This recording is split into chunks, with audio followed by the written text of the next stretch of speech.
நமக்கு இல்லை. பாப்பிரை 14ஆம் லியோ அவர்களின் அறைகூவலுக்கேற்ப அமைதிக்காக ஜெபிக்க வந்திருக்கின்ற உங்கள் அனைவரையும் அன்போடு வரவேற்று உலகில் அமைதி நிலைக்கவும் மக்கள் மன நிறைவோடு வாழவும் மன மகிழ்ச்சி அடையவும் வேண்டி தந்தை மகன் தூய ஆவியின் பெயராலே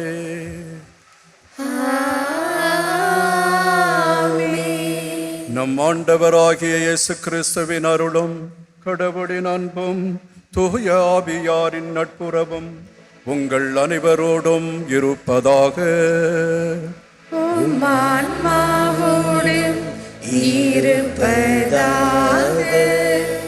இயேசு கிறிஸ்துவில் அன்புக்குரியவர்களே, சொர்க்கமும் நரகமும் நம்பசமே.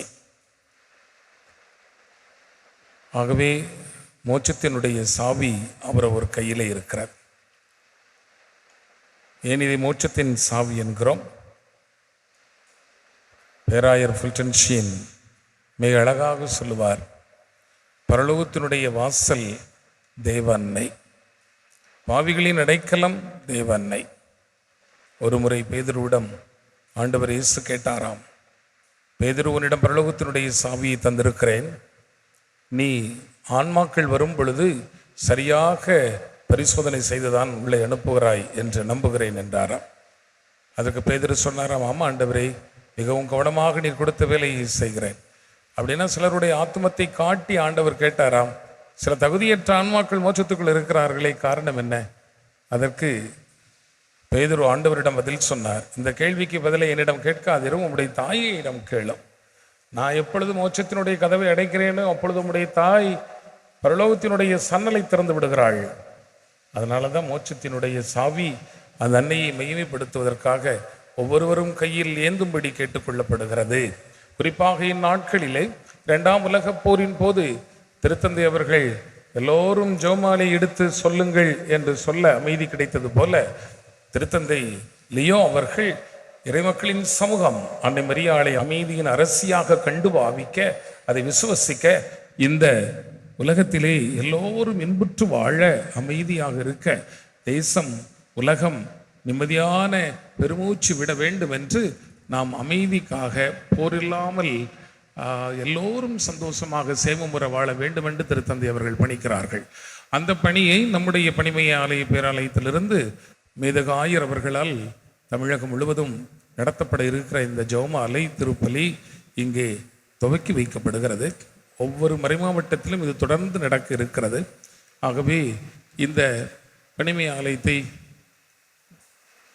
முதலாக தேர்ந்தெடுத்த மாதா டிவி தொலைக்காட்சியினர் அத்தனை பேருக்கும் நம்முடைய பாராட்டுக்களையும் வாழ்த்துக்களையும் நன்றியையும் தெரிவித்துக் கொள்கிறோம். மாதா டிவியினுடைய இந்த பணி தொடரட்டும். இந்த செயல் நம்முடைய பேராலயத்திற்கு மாட்சி அளிக்கிறது. ஆகவே எல்லோரும் பக்தியாய் திருப்பலியிலே தகுதியோடு பங்கு பெற்று உலகத்தின் சமாதானத்திற்காக ஆயரோடு கூட நாம் ஜெபிப்போமாக. அமைதி உங்களோடு இருக்கட்டும், உங்கள் குடும்பத்தில் இருக்கட்டும், உங்கள் அக்கப்பக்கத்தில் இருக்கிறவர்களோடு இருக்கட்டும். அந்த அமைதியை நிலைநாட்ட நாம் பாடுபடுவோம். அமைதியை நிலைநாட்ட தவறிய தருணங்களுக்காக இறைவனிடம் மனம் வருந்தி மன்னிப்பு கேட்போம். எல்லாம் வல்ல இறைவனிடமும் சகோதர சகோதரிகளே, உங்களிடமும் நான் பாவியை ஏற்றுக்கொள்கிறேன். ஏனெனில் சிந்தனையாலும் சொல்லாலும் செயலாலும் கடமையில் தவறியதாலும் பாவங்கள் பல செய்தேன். என் பாவமே, என் பாவமே, என் பெரும் பாவமே. ஆகையால் எப்பொழுதும் கல்யாண புனிதமையாயும் வானதூதர் புனிதர்களையும் சகோதர சகோதரிகளே உங்களையும் நம் இறைவனாகிய ஆண்டவரிடம் எனக்காக வேண்டிக் கொள்ள மன்றாடுகிறேன். எல்லாம் வல்ல இறைவன் நமக்கு அமைதியை தருவாராக. நம் காயங்களை எல்லாம் நம்மிடமிருந்து அகற்றுவாராக.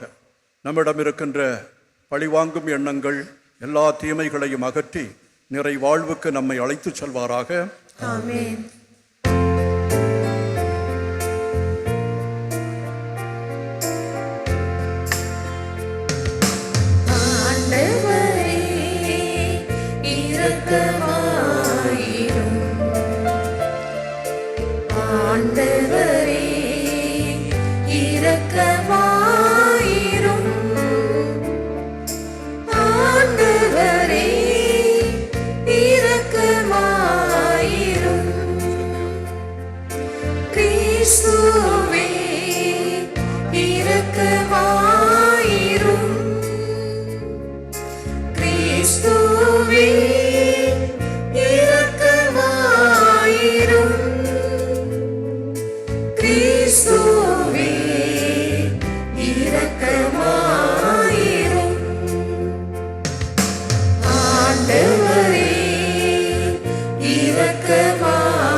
மன்றாடுவோமாக.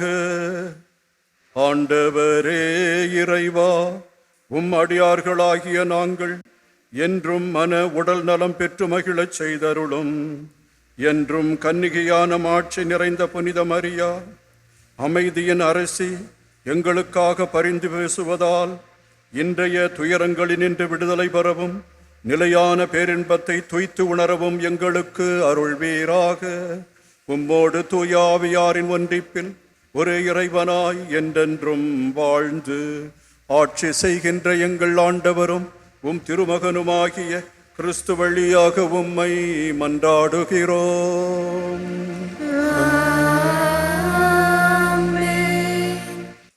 வழுவாதபடி உங்களை காக்கவும் மாசற்றவர்களாய் நிறுத்தவும் வல்லவர் கடவுளே. திருத்துதர் யூதா எழுதிய திருமுகத்திலிருந்து வாசகம் 17:20 முதல் 25 வரை உள்ள இறைவாக்கியங்கள். அன்பார்ந்தவர்களே, நம் ஆண்டவர் இயேசு கிறிஸ்துவின் திருத்தூதர்கள் முன்னுரைத்த வார்த்தைகளை நினைவில் கொள்ளுங்கள். தூய்மை மிகு விசுவாசத்தை அடிப்படையாக கொண்டு உங்கள் வாழ்வை கட்டி எழுப்புங்கள். தூய ஆவியின் துணையுடன் வேண்டுதல் செய்யுங்கள். கடவுளது அன்பில் நிலைத்திருங்கள். என்றும் உள்ள நிறைவாழ்வை பெற நம் ஆண்டவர் இயேசு கிறிஸ்துவின் இரக்கத்தை எதிர்பார்த்திருங்கள். நம்ப தயங்குவோருக்கு இரக்கம் காட்டுங்கள். வேறு சிலரை அழிவு தீயிலிருந்து பிடித்தெழுத்து காப்பாற்றுங்கள். மற்றும் சிலருக்கு இரக்கம் காட்டும்போது எச்சரிக்கையாயிருங்கள். ஊனியல்பால் கரைப்பட்ட அவர்களது ஆடையையும் வெறுத்து தள்ளுங்கள். வழுவாதபடி உங்களை காக்கவும் தமது மாட்சி திருமுன் மகிழ்ச்சியோடு உங்களை மாசற்றவர்களாய் நிறுத்தவும் வல்ல நம் மீட்பராகிய ஒரே கடவுளுக்கு நம் ஆண்டவர் இயேசு கிறிஸ்துவின் வழியாய் மாட்சியும் மாண்பும் ஆற்றலும் ஆட்சியும் ஊழி காலம் தொட்டு இன்றும் என்றென்றும் உரியன. ஆமேன். ஆண்டவரின் அருள்வாக்கு. நன்றி. பதிலுரை பாடல் பல்லவி. ஆண்டவரே, என் உயிர் உம்மீது தாகம் கொண்டுள்ளது. ஆண்டவரே, என் உயிர் உம்மீது தாகம் கொண்டுள்ளது. கடவுளே, நீரே என் இறைவன், உம்மையே நான் நாடுகின்றேன். என் உயிர் உம்மீது தாகம் கொண்டுள்ளது. நீரின்றி வறண்ட தரிசு நிலம் போல என் உடல் உமக்காக ஏங்குகின்றது. பல்லவி. ஆண்டவரே, என் உயிர் உம்மீது தாகம் கொண்டுள்ளது. உம் ஆற்றலையும் ஆட்சியையும் காண விழைந்து உம் தூயக வந்து உம்மை நோக்குகின்றேன். ஏனெனில் உமது பேரன்பு உயிரினும் மேலானது. என் இதழ்கள் உம்மை புகழ்கின்றன. பல்லவி. ஆண்டவரே, என் உயிர் உம்மீது தாகம் கொண்டுள்ளது. என் வாழ்க்கை முழுவதும் இவ்வண்ணமே உம்மை போற்றுவேன். கைகூப்பி உமது புயர் ஏத்துவேன். அறுசுவை விருந்தில் நிறைவடைவது போல என் உயிர் நிறைவடையும். என் வாய் மகிழ்ச்சி மிகு இதழ்களால் உம்மை போற்றும். பல்லவி. ஆண்டவரே, என் உயிர் உம்மீது தாகம் கொண்டுள்ளது. ஹல்லேலூயா, ஹல்லேலூயா, ஹல்லேலூயா, ஹல்லேலூயா, ஹல்லேலூயா. கிறிஸ்துவை பற்றிய நற்செய்தி உங்களுக்குள் நிறைவாக குடிகொள்வதாக. அவர் வழியாய் தந்தையாம் கடவுளுக்கு நன்றி செலுத்துங்கள். ஹல்லேலூயா, ஹல்லேலூயா, ஹல்லேலூயா, ஹல்லேலூயா, ஹல்லேலூயா. ஆண்டவர் உங்களோடு இருப்பாராக. உம் ஆன்மாவோடும் இருப்பாராக. மார்க்கு எழுதிய நற்செய்தியிலிருந்து வாசகம். ஆண்டவரே, மாட்சி உமக்கே. அத்தியாயம் 11, இறை வசனங்கள் 27 முதல் 33 முடிய.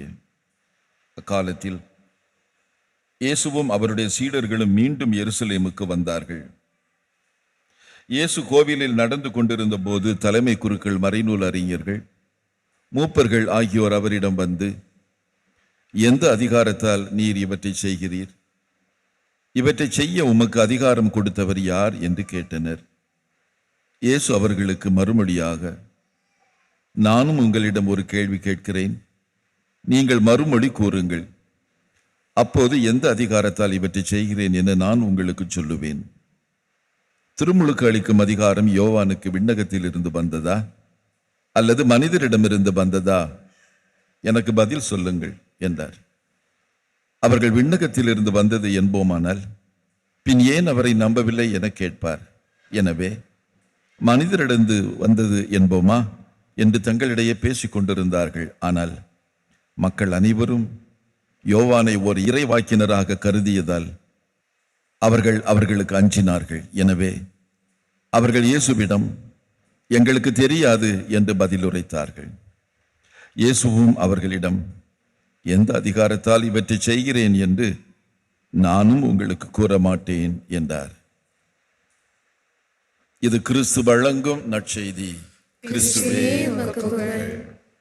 அமைதியின் அரசராகவும் அமைதியின் தூதுவராகவும் விளங்கும் நமது ஆண்டவர் இயேசு கிறிஸ்துவிலும் அமைதியின் அரசியாக இருக்கின்ற அன்னை மரியாளிலும் எனக்கு மிகவும் பிரியமான தந்தையர்களே, அன்பு இறை மக்களே, இந்த மாதா தொலைக்காட்சியை பார்த்து கொண்டிருக்கின்ற அனைத்து அன்பர்களே, நண்பர்களே, உங்கள் அனைவருக்கும் இயேசுவின் பெயரால் சமாதானத்தையும் மன மகிழ்ச்சியையும் நீடித்த நிறைவாழ்வையும் உங்களுக்கு கூறிக்கொள்வதிலே மகிழ்ச்சி அடைகிறேன்.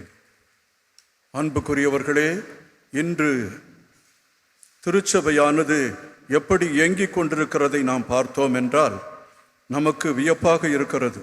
ஏதோ ஒரு மூலையில் நடந்த சம்பவம் நம் அனைவருடைய மனதையும் அப்படியே குத்தி பிளக்கின்றது.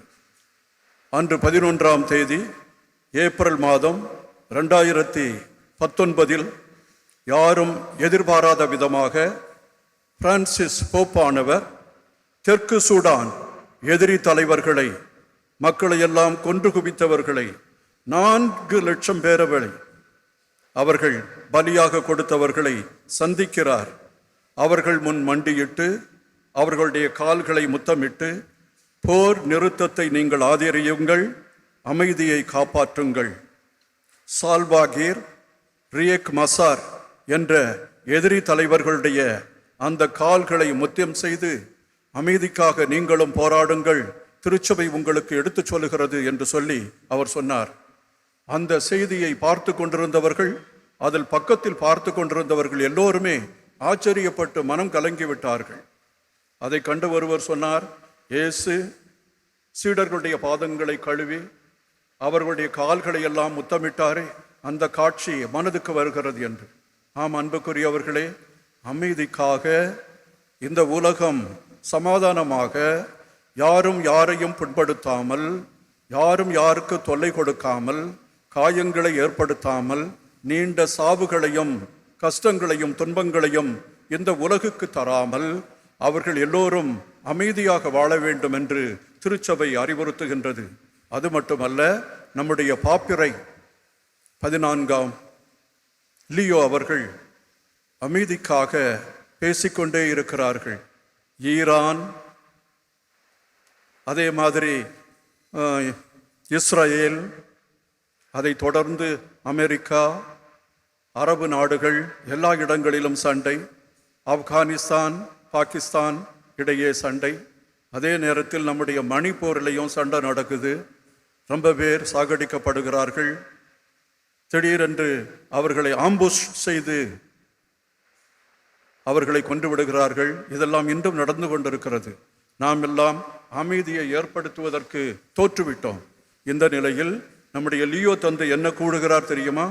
உரையாடல் நடத்துங்கள், சந்திப்புகள் செய்யுங்கள், சகோதரத்துவத்தை ஏற்படுத்துங்கள், நீங்களே அமைதியின் பாலங்களாக அமையுங்கள். நீங்கள் யாரும் பிளவுபடுத்துகின்ற சுவர்களாக இருக்கக்கூடாது, மாறாக அமைதியை ஏற்படுத்த வேண்டும். வானத்திலே பறந்து செல்லுகின்ற ஊர்திகள் இருக்கின்றன இல்லையா, ஏரோப்ளேன், இவைகளெல்லாம் சகோதரத்துவத்தையும் பாலங்களையும் ஏற்படுத்த கூடிய அந்த ஊர்திகளாக இருக்க வேண்டும். அவை அழிவுக்கான, சண்டைக்கான, அச்சுறுத்தலுக்கான தளவாடங்களை ஏந்தி செல்லுகின்ற தளவாடங்களாக அல்லது ஊர்திகளாக இருக்கக்கூடாது. ஊர்திகளெல்லாம் மக்களை எல்லாம் ஒன்று சேர்க்கின்ற ஒன்றாக இருக்க வேண்டும். அவைகளும் பாலங்களை கட்டி எழுப்ப வேண்டும் என்று சொல்லுகிறார். மிக அருமையாக அவர்களுக்கு சொல்லுகிறார். அவைகள் அமைதியின் தூதுவர்களாக இருக்க வேண்டும் என்று சொல்லுகிறார். மேலே பறக்கின்ற விமானங்கள் சண்டையிடுகின்ற விமானங்களாக இருக்கக்கூடாது. குண்டுகளை பெறுகின்ற விமானங்களாக இருக்கக்கூடாது. மக்களை துன்புறுத்துகின்ற, சாவை ஏற்படுத்துகின்ற, அழிவை ஏற்படுத்துகின்ற விமானங்களாக இருக்கக்கூடாது. மாறாக அமைதியையும் சாந்தத்தையும் காயங்களுக்கு கட்டுப்போடுதலையும் அது ஏற்படுவதாக இருக்க வேண்டும். எனவே நீங்கள் அனைவரும் அமைதியின் தூதுவர்களாக இருங்கள். எக்காலத்திற்கும் சண்டை வேண்டாம். சண்டைகளுக்காக எதையும் பயன்படுத்தாதீர்கள். வானத்திலிருந்து சாவின் அச்சுறுத்தல் வரவே கூடாது. வானத்திலிருந்து இறைவன் இறங்கி வந்த பொழுது அவர் அமைதியை கொண்டு வந்தார், அன்பை கொண்டு வந்தார், ஒற்றுமையை கொண்டு வந்தார். எல்லாரும் ஒன்றாக இருக்க வேண்டும் என்று ஆசைப்பட்டார். ஆனால் இன்றைக்கு வானங்களிலே ஊர்திகள் பறந்தால், ஏரோப்ளேன் பறந்தால் எல்லாருக்குமே பயமா இருக்கிறது. எங்கே கொண்டு போட்டுருவானோ, எங்கே சண்டை வந்து விடுமோ, சாவு வந்து விடுமோ, நம்முடைய அருகாமையில் இருக்கிறவர்கள் செத்து விடுவார்களோ என்ற பயம் நம்மை ஆட்டி படைத்துக் கொண்டே இருக்கிறது. அதனால் முதலாம் உலகப்போர், இரண்டாம் உலகப்போர் இவைகளை எல்லாம் சந்தித்து விட்டோம். உலகப் போர்கள் இனிமேல் வேண்டாம். அது தொடர்ந்ததனில் எப்பொழுதுமே ஆபத்தும் அழிவுதான் ஏற்படும். எனவே நாம் எல்லோரும் சந்தோஷமாக, அமைதியாக, நல்லதை ஏற்படுத்துவோம் என்று அவர் சொல்லுகிறார். அது மட்டுமல்ல, யூதர்களை பற்றி நாம் பார்க்கின்ற பொழுது யூதர்கள் ஒரு வார்த்தையை உபயோகிப்பார்கள். அதுதான் ஷலோம். ஷலோம் என்றால் அமைதி. அமைதி உங்களோடு இருக்கட்டும் என்று அவர்கள் ஆசைப்படுவார்கள். அவர்கள் சகோதரரை, சகோதரிகளை சந்திக்கின்ற பொழுது சலாம் அலைக்கும் என்று சொல்லுவார்கள். அமைதி உங்களோடு இருப்பதாக என்று சொல்லி. காரணம் என்னவென்றால் அவர்கள் அடிமை தலையில் இருந்தார்கள், அடிக்கப்பட்டார்கள், நொறுக்கப்பட்டார்கள். வெளியில் சென்றவர்கள் திரும்பி வரவில்லை. பிணங்கள் ஆங்காங்கே இருந்தன. எல்லாம் சண்டையிட்டு கொண்டே இருந்தார்கள். அதை பார்த்தவர்கள் தான் அவர்களுக்கு எது முக்கியம் என்று கண்டிப்பாக தெரிந்திருந்தது. அதனால ஷலோம், யாரை பார்த்தாலும் அமைதி உண்டாகுக என்று அவர்கள் ஆசைப்பட்டார்கள். அவர்களுடைய ஜெபங்களிலே ஷலோம் என்ற வார்த்தையை அதிகமாக உபயோகித்தார்கள். அவர்களுடைய பாடல்களில் பாருங்கள், ஆண்டவரே அமைதியை ஏற்படுத்தும், அமைதியை எங்களுக்கு தாரும், நாங்கள் அமைதி இல்லாமல் வாழக்கூடாது என்று அவர்கள் எப்பொழுதுமே ஜெபித்து கொண்டே இருந்தார்கள். அமைதி என்பது அசைவற்ற நிலை அல்ல. அமைதி என்பது ஒருவரை ஒருவர் ஏற்றுக்கொண்டு, ஒருவரை ஒருவர் அன்பு செய்து செயல்பட்டு அவரிடையே அமைதியையும் ஒற்றுமையையும் சமாதானத்தையும் ஏற்படுத்த வேண்டும். காயங்களை நாம் நீக்க வேண்டும் என்று சொல்லி அவர்கள் சொல்லுகிறார்கள். நீதி செலுத்தாமல், உண்மையை சொல்லாமல், அன்பு செய்யாமல் அமைதி ஏற்பட முடியவே முடியாது. எனவே அடக்குமுறை, அநீத செயல்கள், ஒருவருக்கு கொடுத்துவிட்டு ஒருவருக்கு கொடுக்காமல், ஒருவருக்கு சகாயம் செய்துவிட்டு மற்றவர்களை அப்போடி அம்போ என்று சொல்லுகிற பொழுது அங்கே நீதி இருக்க முடியாது, அமைதி இருக்க முடியாது. எல்லாருமே முணுமுணுத்து கொண்டே இருப்பார்கள். எனவே நீதி, உண்மை, அன்பு இவைகளெல்லாம் மிகவும் முக்கியமானது. அதை நாம் கடைபிடிக்கும் பொழுதுதான் அமைதி கண்டிப்பாக ஏற்பட முடியும். அதே நேரத்தில் இறைவாக்கினர்கள், இஸ்ராயேல் மக்களின் இறைவாக்கினர்கள் படைப்பின் இறுதியில் இந்த அமைதி வரும் என்று சொல்லுகிறார்கள். அங்கு மனுக்குலமும் படைப்பும் ஒன்றாக இணைந்து மகிழ்ச்சியில் தத்தளிக்கும் என்று சொல்லி அவர்கள் சொல்லுகிறார்கள். அப்படி என்றால் அமைதி என்பது மிகவும் அற்புதமானது. இது எந்த காலத்தில் நடக்கும் தெரியுமா? மெஸ்ஸியா வருகின்ற காலத்தில் நடக்கும் என்று அவர்களே சொல்லும் பொழுது ஆச்சரியமாக இருக்கிறது. எசாயா 2ஆம் அதிகாரம் 4வது வசனத்தில் வழக்குகளை அவர் தீர்த்து வைப்பார். வாள்கள் எல்லாம் கலப்பைகளாகவும் ஈட்டி கருக்கறிவாள்களாகவும் அடித்து அவர்கள் செய்வார்கள். சண்டை பயிற்சி இருக்காது, போர் பயிற்சி இருக்காது. ஏனென்றால் சண்டை இருந்தால் தானே அவர்கள் போர் பயிற்சி செய்ய வேண்டும். எல்லாரும் சமாதானமாக வாழ்வார்கள், எல்லோரும் அமைதியுடன் வாழ்வார்கள் என்று யூத மக்கள் அதை சொல்லிக்கொண்டே இருந்தார்கள். அதே போல நாம் விவிலியத்தில் பார்க்கும் பொழுது நமது ஆண்டவராகிய இயேசு இந்த உலகத்தில் வரும் பொழுது உன்னதங்களிலே கடவுளுக்கு மகிமை உண்டாகுக, பூவுலகில் நன்மனதோர்க்கு அமைதியாகுக என்று சொன்னார். அவர் அமைதியின் அரசராக இருந்தார். எசாயா 9வது அதிகாரம் 6வது வசனத்துல அவர் அமைதியின் அரசர், அமைதியை ஏற்படுத்துவர். மக்களிடையே சண்டைகளை ஏற்படுத்த மாட்டார். சாவு அவருக்கு பிடிக்கவே பிடிக்காது. தொல்லைகள் கொடுப்பது பிடிக்கவே பிடிக்காது. எனவே விவிலியம் என்பது அமைதியை மையமாக வைத்து செயல்படுவதாக இருக்கிறது. இயேசு அமைதியின் தூதுவராக வந்தார். அதனாலேதான் அசிசியார் பாடினார், அமைதியின் தூதனாய் ஆண்டவரே என்னை மாற்றுமே என்று சொல்லி அவர் வேண்டிக் கொண்டார். அது மட்டுமல்ல, புதிய ஏற்பாட்டில் யோவான் 14ஆம் அதிகாரம் 27வது வசனத்தில் அமைதியை விட்டு சொல்கிறேன், என் அமைதியையே உங்களுக்கு கொடுக்கிறேன் என்று சொல்லுகின்ற ஆண்டவர் தூய ஆவியையும் உங்களுக்கு தருவேன் என்று சொல்லுகிறார். தூய ஆவிக்கும் இந்த அமைதிக்கும் நெருங்கிய தொடர்புள்ளது. தூய ஆவியார் நம் இதயத்தில் தூய எண்ணங்களை, நல்ல செய்கைகளை அவர்கள் உதிக்கச் செய்வார். நம்மிடம் பழி இருக்காது, பழி வாங்க வேண்டும் என்ற அந்த ஆசை இருக்காது. பிறரை தொலைத்து கட்ட வேண்டும் என்ற அந்த உணர்வு மாறிவிடும். நாம் எல்லோரும் அன்பை ஏற்படுத்தி பாவங்களை மன்னித்து ஒருவரை ஒருவர் சக நண்பர்களாக ஏற்றுக்கொள்ளக்கூடிய அந்த நிலை வரும் என்று அந்த ஆவியாரானால் முடியும். அதனாலே தான் ஆண்டவர் எப்பொழுதும் அமைதியை தருகின்ற பொழுது, அமைதி உங்களோடு இருக்கட்டும் என்று சொல்லுகிற பொழுது ஆவியையும் சேர்த்து சொல்லுகிறார். உயிர்த்த இயேசு தன்னுடைய சீடர்களுக்கு சொன்னது என்ன? அமைதி உங்களுக்கு உரித்தாகுக. 2 முறை சொல்லுகிறார். தூய ஆவியை பெற்றுக்கொள்ளுங்கள் என்று சொல்லுகிறார். அமைதியோடு சேர்த்து சொல்லப்படுவதுதான் ஆவியானவருடைய வரங்கள். அந்த ஆவியானவர் நம்முடைய ஒற்றுமை ஏற்படுத்துவார். சமத்துவத்தை, சகோதரத்துவத்தை, சண்டையில்லாத நிலையை, பரஸ்பர உறவை ஏற்படுத்தக்கூடிய இந்த விவிலிய செய்தியானது நமக்கு ஆறுதலையும் அன்பையும் தருகிறது. எனவே அன்புக்குரியவர்களே, உயிர்த்த ஆண்டவர் நமக்கு சொல்லும் அந்த செய்தியை நாம் ஏற்றுக்கொள்ள வேண்டும். அதே உயிர்த்த ஆண்டவர் உங்களுக்கு அமைதி உண்டாகுக என்று சொல்லுகிறார். நம் குடும்பங்களில் அமைதி, நம்மில் அமைதி, நம் பக்கத்தில் அமைதி, நம்முடைய நாட்டில் அமைதி, எல்லா இடத்திலும் அமைதி நிலவுவதென்றால் இந்த உலகமே சொர்க்கபுரியாக மாறிவிடும். மோட்சத்தை தேடி நாம் எங்கும் செல்ல வேண்டாம். நாமே அமைதியின் தூதர்களாக மாற முடியும். இந்த அமைதியை ஆண்டவர் நமக்கு ஒரு கொடையாக தந்திருக்கிறார். நாம் ஜெபிக்கும் பொழுது, ஆண்டவரிடம் மன்றாடும் பொழுது, அவரை அன்பு செய்கிற பொழுது, அவருடைய கட்டளைகளுக்கு கீழ்ப்படுகின்ற பொழுது அமைதி இந்த உலகத்தில் கண்டிப்பாக ஏற்படுகிறது. நாம் எதை கண்டும் அஞ்ச வேண்டிய தேவையில்லை.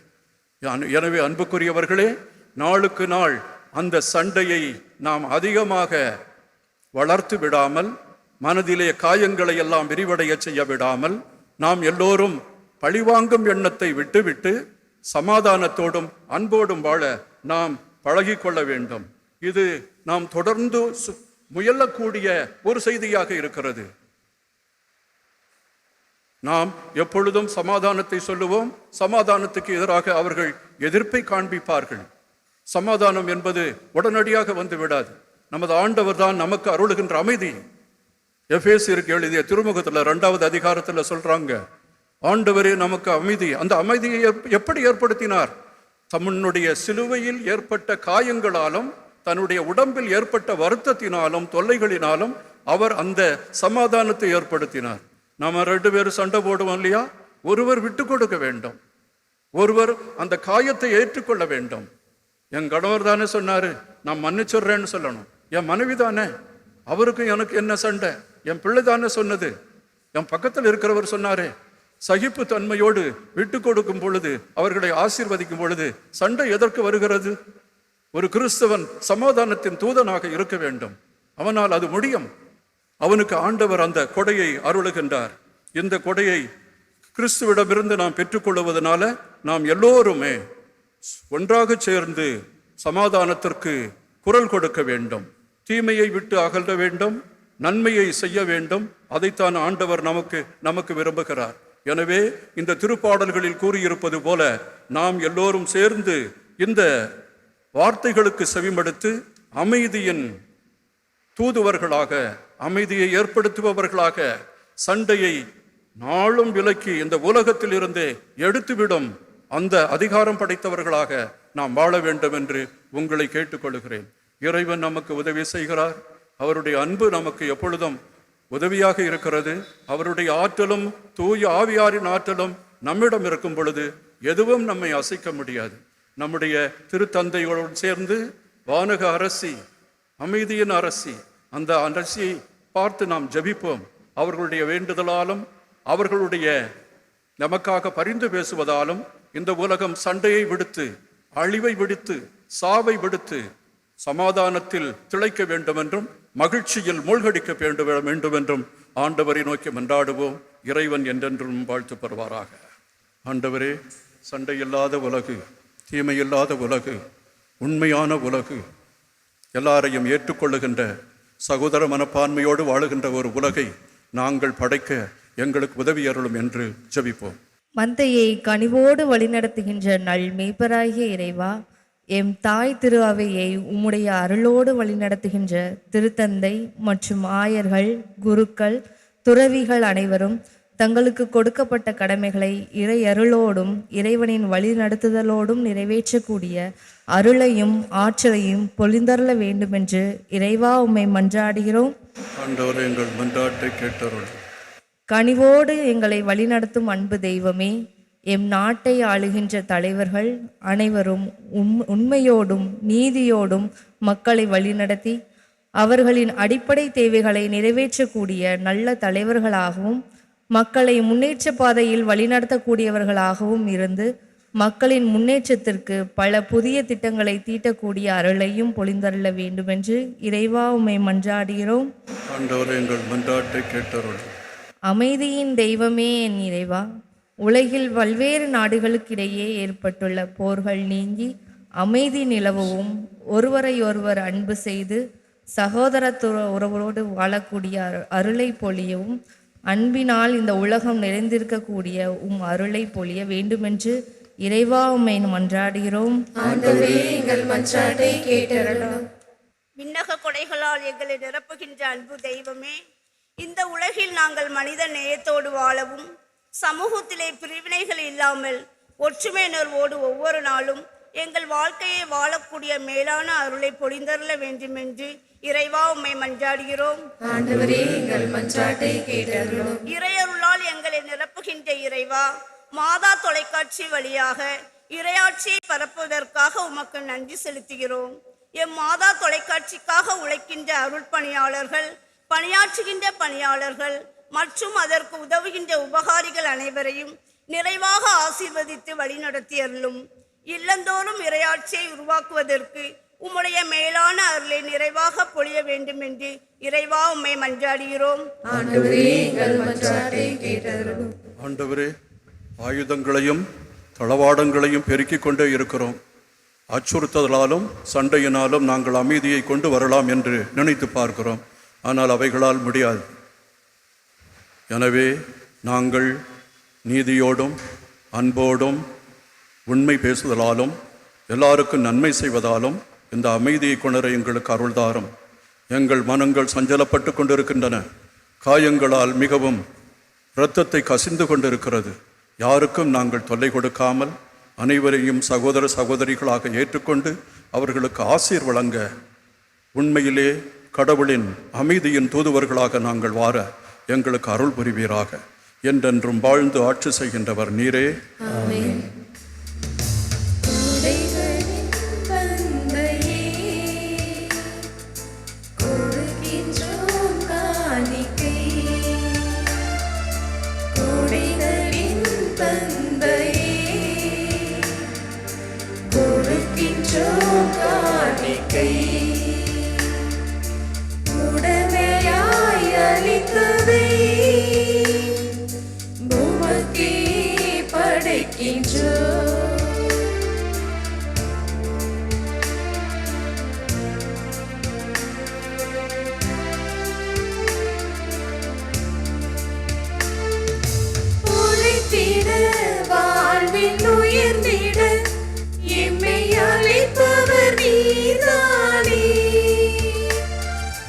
அன்புக்குரியோரே, நாம் ஒப்புக் கொடுக்கும் திவ்ய பலி எல்லாம் வல்ல தந்தைக்கு ஏற்ற பலியாகும்படி ஜெபியுங்கள்.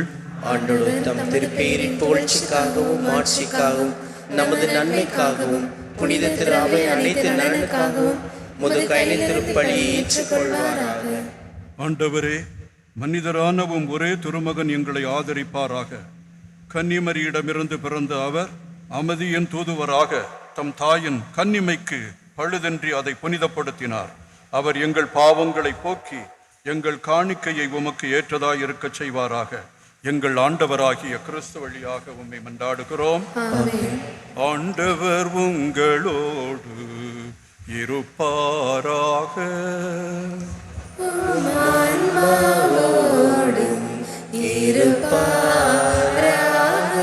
இதயங்களை மேலே எழுப்புங்கள்.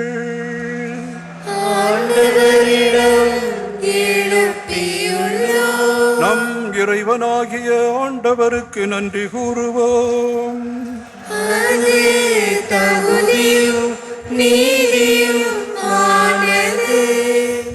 ஆண்டவரே, தூயவரான தந்தையே, என்றும் உள்ள எல்லாம் வல்ல இறைவா, எந்நாளும் எவ்விடத்திலும் நாங்கள் உமக்கு நன்றி செலுத்துவதும் எப்பொழுதும் கன்னிகையான புனித மரியாவின் வணக்க நாளில் நாங்கள் உம்மை போற்றி புகழ்ந்து மாட்சிப்படுத்துவதும் மெய்யாகவே தகுதியும் நீதியுமாகும்.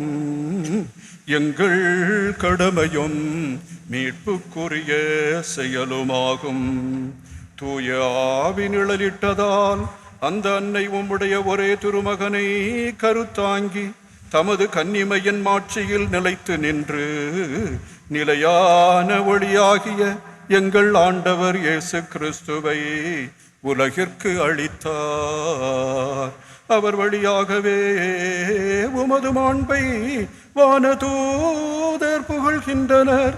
தலைமை தாங்குவோர் உம்மை வழிபடுகின்றனர். அதிகாரம் செலுத்துவோர் உம் திருமுன் நடுங்குகின்றனர்.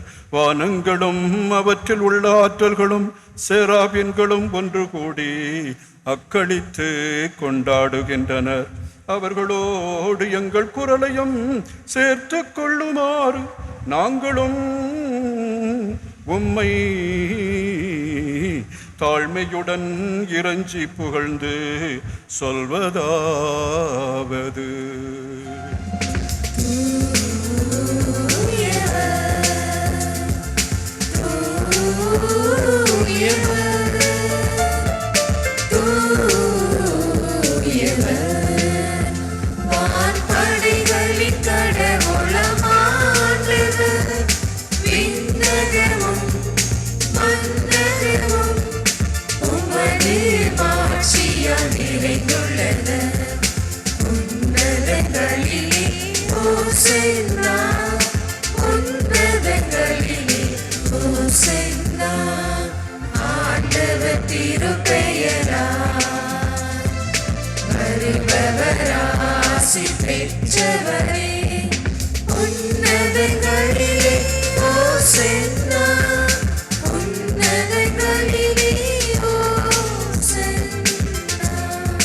உலக சமாதானத்திற்காகவும் அன்னையின் வழியாக அவருடைய வேண்டுதலால் நம் குடும்பங்களில் நம்மை சுற்றியுள்ள இடங்களில் அமைதி நிலவ வேண்டும் என்றும் ஆண்டவரை நோக்கி உருக்கமாக ஜெபிப்போம்.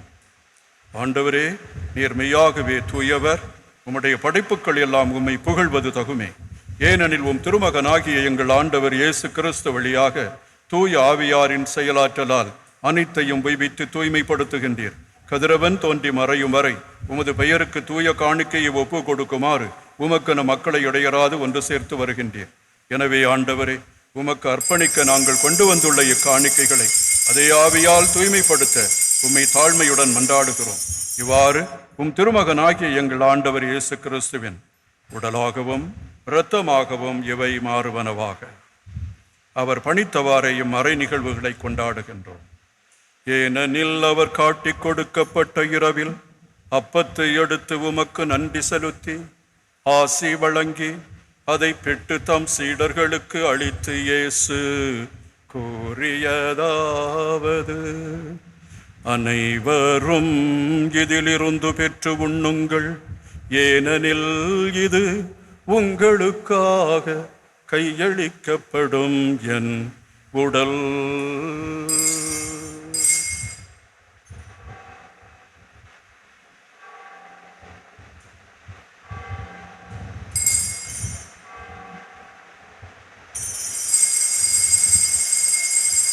அவ்வண்ணமே இரவு விருந்தை அருந்தியபின் கிண்ணத்தையும் எடுத்து உமக்கு நன்றி செலுத்தி ஆசி வழங்கி அதை தம் சீடர்களுக்கு அளித்து அவர் கூறியதாவது: அனைவரும் இதிலிருந்து பெற்று பருகுங்கள், ஏனெனில் இது புதிய நிலையான உடன்படிக்கைக்குரிய என் இரத்தத்தின் கிண்ணம். இது பாவ மன்னிப்புக்கென்று உங்களுக்காகவும் பலருக்காகவும் சிந்தப்படும். இதை என் நினைவாக செய்யுங்கள்.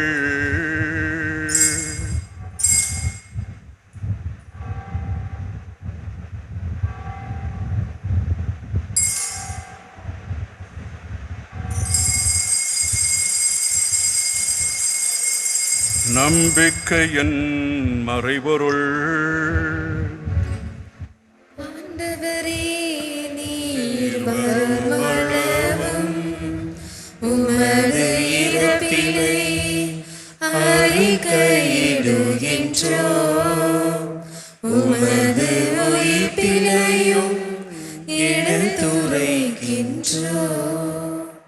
ஆகவே ஆண்டவரே, உம் திருமகனின் மீட்பளிக்கும் பாடுகளையும் வியப்புக்குரிய உயிர்ப்பையும் விண்ணேற்றத்தையும் நாங்கள் நினைவு கூறுகின்றோம். இவர் மீண்டும் வருவார் என எதிர்பார்த்திருக்கும் நாங்கள் இப்புனிதமான உயிருள்ள பலியை நன்றி செலுத்தி உமக்கு ஒப்புக் கொடுக்கின்றோம். உமது திரு அவையின் காணிக்கையை கண்ணோக்கி அருள உம்மை மன்றாடுகிறோம். இப்பலியினால் நீர் உளம்கனிய திருவுளம் நானீர். இவ்வாறு உம்முடைய திருமகனின் திரு உடல் திரு இரத்தத்தால் ஊட்டம் பெறும் நாங்கள் அவருடைய தூய ஆவியால் நிரப்ப பெற்று கிறிஸ்துவுக்குள் ஒரே உடலும் ஒரே உள்ளமும் உடையவராக விளங்கச் செய்வீராக.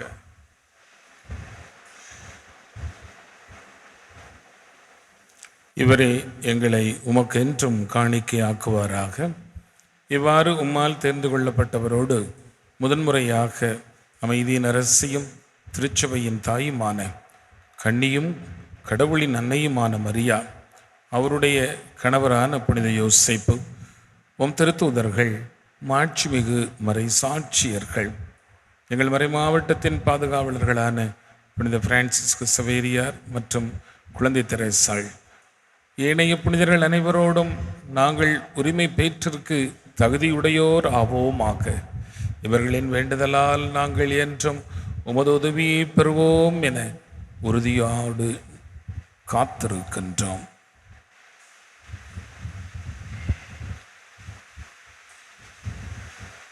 ஆண்டவரே, எங்களை உம்மோடு ஒப்புரவாக்கும் இப்பலி உலகுக்கெல்லாம் அமைதியும் மீட்பும் தர வேண்டும் என மன்றாடுகின்றோம்.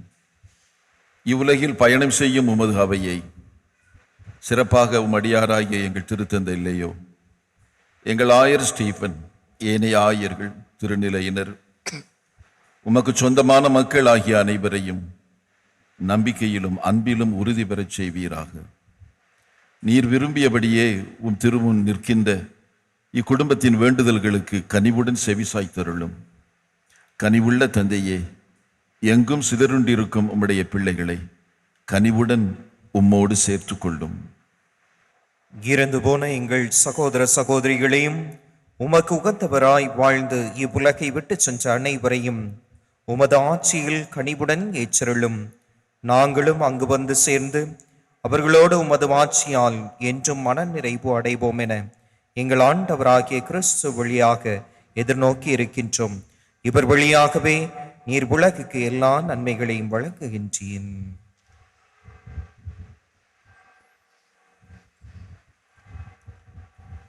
இவர் வழியாக இவரோடு இவரில் எல்லாம் வல்ல இறைவனாகிய தந்தையே, தூய ஆவியாரின் ஒன்றிப்பில் எல்லா புகழும் ஆட்சியும் என்றென்றும் உமக்கு உரியதே.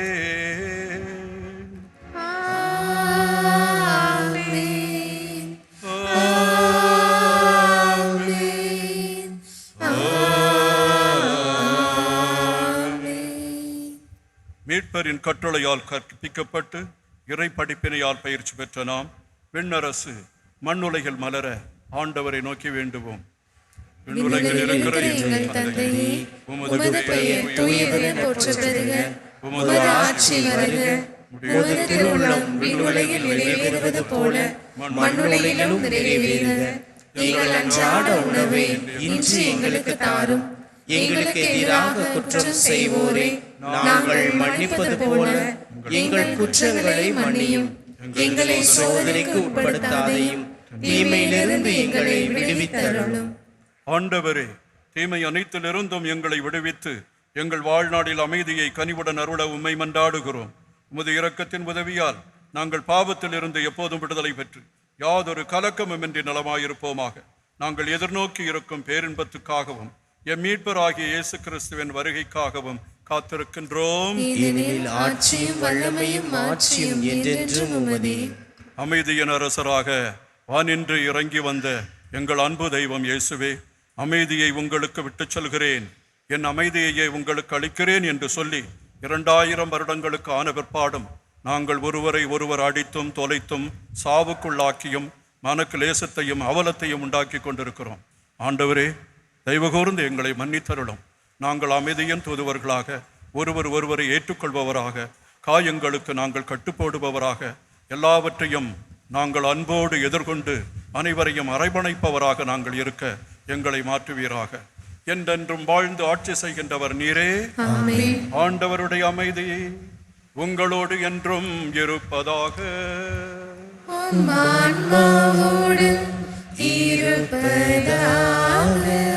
கிறிஸ்துவின் அமைதியை ஒருவருக்கொருவர் பகிர்ந்து கொள்வோம்.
இவரே நமது அமைதியின் மன்னர்.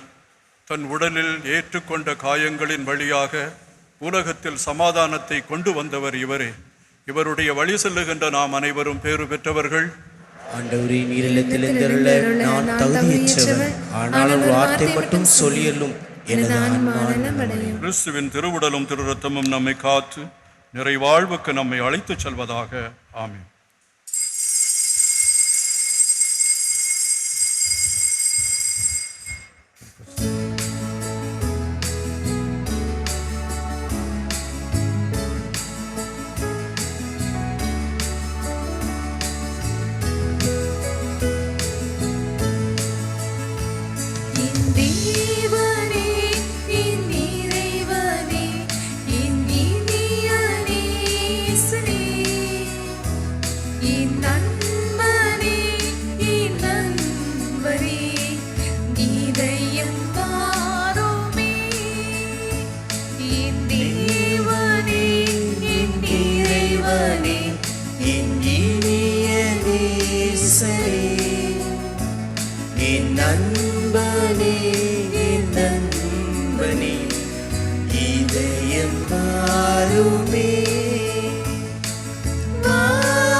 தாவி நானும் வருகின்றேன்.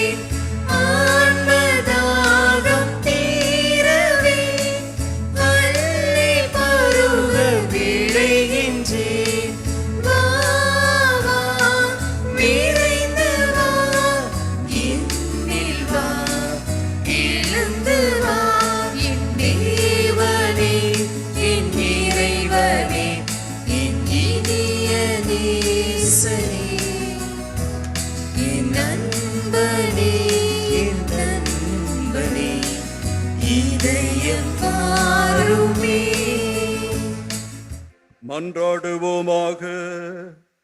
ஆண்டவரே, விண்ணக உணவை உட்கொண்ட நாங்கள் உமது கனிவை வேண்டுகின்றோம்.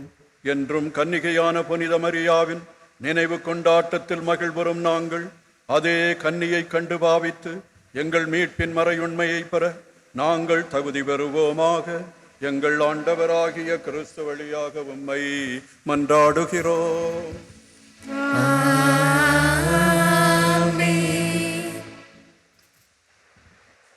புனித கன்னிமரியாவின் தாய்மை பேற்றின் வழியாக மனித இனத்தின் கனிவிரக்கத்துடன் மீட்க திருவிழம் கொண்ட இறைவன் தமது ஆசையால் உங்களை வளப்படுத்த திருவிழம் கொள்வாராக. அவர் வழியாக வாழ்வின் காரணரை அடைய தகுதி பெற்ற நீங்கள் அவரது பாதுகாவலை என்றும் எங்கும் உணர்வீர்களாக. இன்று இறைப்பற்றுதலோடு கூடியிருக்கும் நீங்கள் அருள் வாழ்வின் மகிழ்ச்சி விண்ணக பரிசுகள் ஆகியவற்றின் கொடைகளை உங்களோடு எடுத்துச் செல்வீர்களாக. எல்லாம் வல்ல இறைவன் தந்தை மகன் தூய ஆவியாரின் ஆசி உங்கள் மீது இறங்கி உங்களோடு என்றும் தங்குவதாக.